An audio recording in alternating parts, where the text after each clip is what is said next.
फैजल और जीनत दोनों एक ही कंपनी में नौकरी करते थे। पहले दोनों में दोस्ती हुई, फिर वो दोस्ती प्यार में बदल गई। अब दोनों ने शादी करने का फैसला किया, लेकिन जब इस बात का पता जीनत के घर वालों को लगा तो वो बहुत ही नाराज हुए। नहीं जीनत, तुम ऐसा कैसे कर सकती हो? भला एक गरीब परिवार में शादी? अरे उनके घर से अच्छा तो अपने यहाँ के नौकरों के घर होते हैं। तुम्हारे अब्बू बिल्कुल सही कह रहे हैं जीनत, वो एक बेहद ही गरीब मुस्लिम परिवार है। तुम्हारा गुजारा वहाँ नहीं हो पाएगा। वहाँ तुम्हें रूखी सूखी रोटी के सिवा और कुछ हासिल नहीं होगा।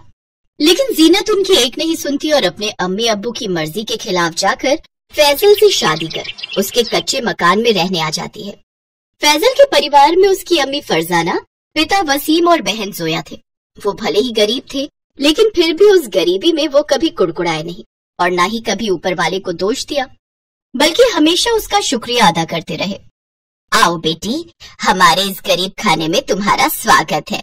ऐसा न कहो अम्मी जान, जहाँ परिवार खुशी से रहता है वो गरीब खाना नहीं बल्कि अल्लाह का बनाया हुआ आशियाना होता है।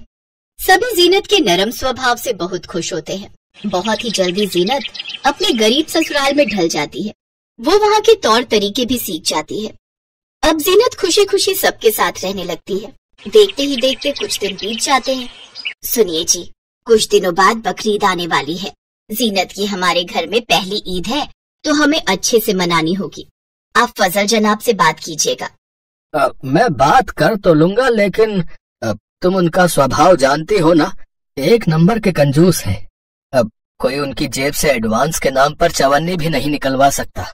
अगली सुबह फरजाना नाश्ते की तैयारी कर रही होती है, तभी जीनत नहाकर नमाज अदा करके आती है और फरजाना से कहती है, अरे अम्मी जान, आपने ये जहमत क्यों की? हम आकर ये सब कर लेते। अरे इसमें जहमत कैसी, चलो सबको बुला लो, मैं खाना लगा देती हूँ। फिर सब साथ में बैठकर नाश्ता करते हैं, जहाँ नाश्ते में भिंडी की सब्जी और सूखी रोटियां होती हैं। ये देख जोया कहती है, अरे भाभी जान, आप तो कितने बड़े घर की बेटी थी, तो आपके यहाँ तो नाश्ते में सारा टेबल अच्छे अच्छे खाने से भर जाता होगा ना। हम गरीबों के नाश्ते से तो एकदम अलग होता होगा। उसमें जूस, फल, टोस्ट, पराठे, दूध ये सब होता होगा ना। लेकिन अब आपको कहाँ हम गरीबों के बीच ये सब रूखा सूखा खाना पड़ रहा है।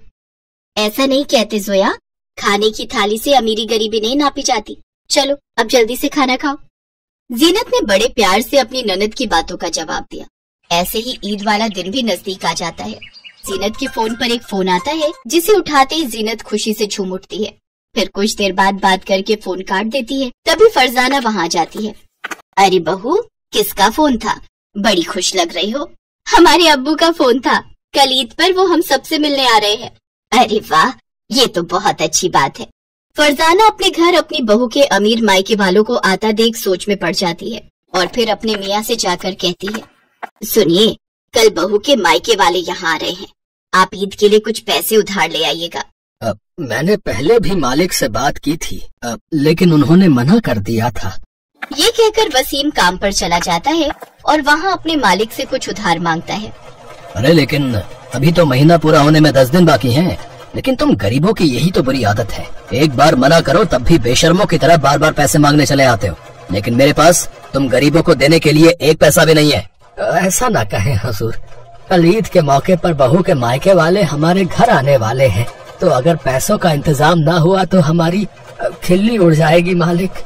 हाँ तो इसमें मैं क्या करूँ, चलो भाग यहाँ से। वसीम दुखी होकर घर लौट आया, लेकिन वो तो शुक्र है कि फैजल के पास कुछ पैसे रखे थे और उनसे ही वो थोड़ा गोश्त घर ले आया। अगले दिन एक बड़ी सी गाड़ी आकर जीनत के घर के बाहर रुकी। उसमें से सूट बूट पहने उसके अब्बू और महंगा हिजाब पहने अम्मी निकली। अम्मी, अब्बू, ईद मुबारक, आइए। उनके आगे थोड़े से गोश्त के कबाब और गोश्त परोसते हैं, जिसमें गोश्त तो कम लेकिन पानी ज्यादा था। फिर साथ ही राशन के चावल के साथ उन्हें खाने को देते हैं। तौबा तौबा, ये कैसा वाहियात खाना है। क्यों भाईजान, आपके यहाँ ईद के मौके पर इतनी कंजूसी के साथ मेहमान नवाजी होती है? गोश्त के नाम पर इसमें कितना पानी भरा है, ऊपर से चावल कितने मोटे और बेकार है। तुम अच्छे से वाकिफ हो ना जीनत, हमारे यहाँ ईद के मौके पर कितनी तरह की चीजें घर आए मेहमानों को परोसी जाती हैं। अरे अगर कुर्बानी के लिए बकरा खरीदने की हिम्मत नहीं हुई तो कम से कम गोश्त तो थोड़ा ज्यादा ले आते। इतने सब लोगों के लिए सिर्फ इतना सा गोश्त और ऊपर से उसमें ढेर सारा पानी। बस कीजिए अब्बू जान, आप मेरे परिवार वालों की तौहीन कर रहे हैं। अगर आप जीनत के अब्बू ना होते तो न जाने मैं क्या ही कर जाता। तुम भी अगर जीनत के शौहर ना होते तो न जाने मैं भी क्या ही करता। मेरी फूल से बच्ची की हालत कैसी कर दी है। वो हर ईद पर महंगे से महंगे कपड़े पहनती थी, लेकिन इस बार तो ये पहली दफा है जो मेरी बेटी की ईद निकाह के बाद इतनी बुरी तरह से मन रही है। तुम गरीब ससुराल वालों की इतनी भी औकात नहीं कि मेरी बेटी को ईद पर नए कपड़े ही बनवा दो। कैसे पुराने से कपड़े पहने इसने। अपने ससुराल वालों की तौहीन देखकर जीनत अपने अब्बू से कहती है, अब बस भी कीजिए अब्बू जान, आप मेरे ससुराल वालों की नहीं बल्कि मेरी तौहीन कर रहे हैं। निकाह के बाद एक लड़की का वजूद उसका ससुराल होता है और ये सब हमें सर आंखों पर बिठा कर रखते हैं और हम इनके साथ बहुत खुश हैं। जीनत बेटी गुस्सा ना हो, वो तुम्हारे अब्बू हैं, उन्हें तुम्हारी फिक्र करने का पूरा हक है। हमें कोई मलाल नहीं कि तुम्हारे मायके वालों ने हमसे क्या कहा। देखा अब्बू जान, ऐसी सोच है मेरे ससुराल वालों की। ये सब सुनकर जीनत के अब्बू का सिर शर्म से झुक जाता है। हमें माफ कर दीजिए वसीम भाईजान।